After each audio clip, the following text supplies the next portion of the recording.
Your third eye is the seat of your perception of the truth.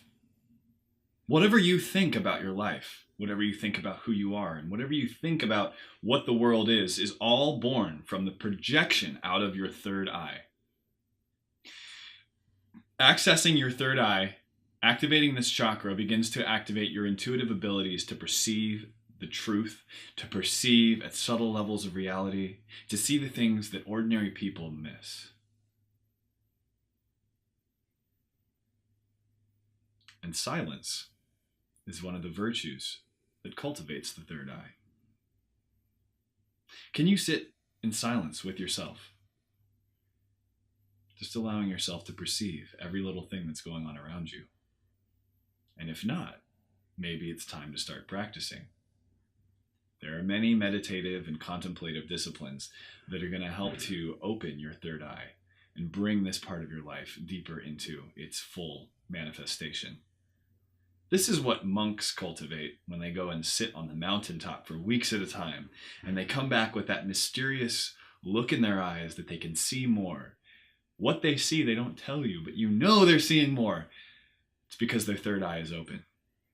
The third eye will let you perceive the intentions of others, the feelings of others, in some cases, even the aura of other people. But the third eye can be blocked just like any other chakra. The third eye gets blocked, and you begin to feel a sense of confusion about the truth of your life. For many, this means constant distraction. It means being in a situation where you're constantly going on your phone or your computer or clicking on Facebook or trying to distract yourself for no good reason. The third eye brings clarity, understanding to your life. People whose third eye is popped way open are constantly analyzing everything, seeking to understand, spending tons of time reading. And if that's you, maybe it's time to drop out of your upper chakras a bit and down into your body. Do some more exercise. Go dance. Do something that's basic, primal. And get out of that thinking mode because it can be too much. But for those of you who don't place learning and meditation and contemplation high on your value list, maybe it's time for you to practice that more.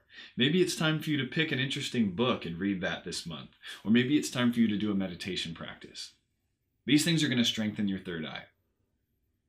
The third eye is also the seat of the so-called intuitive, magical powers that humans have, like being psychic. The truth is that we're all psychic. You're reading thoughts all the time, you just haven't learned to discern what's yours and what's not yours.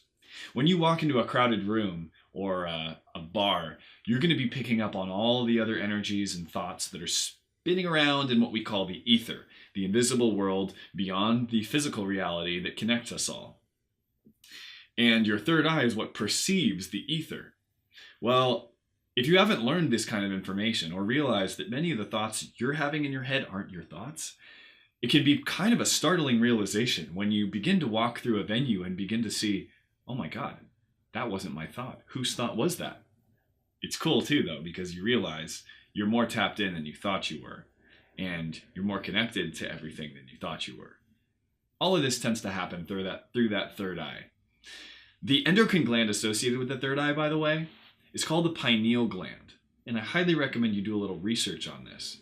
The pineal gland is one of the most revered symbols in the ancient world. It was depicted as a pine cone, because that's basically what it looks like if you can see a map of the brain.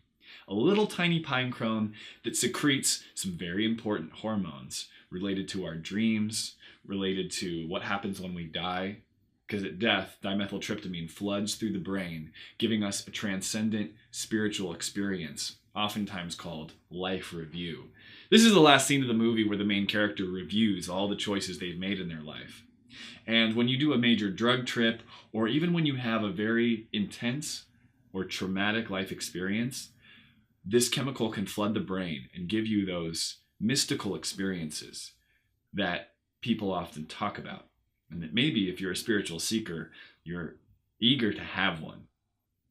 Well, I can tell you that you don't need to go and have a near-death experience to have one of these mystical awakenings.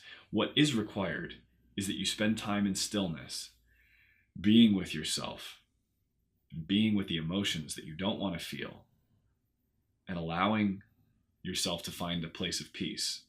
Because when you get there, I promise, the fireworks will start. Now let's talk about the very last chakra in this course, the crown chakra. It's going to connect us to our higher guidance, higher dimensions, our higher self, and the larger intelligence of the universe that is begging to come into your life and help guide you, if only you can surrender.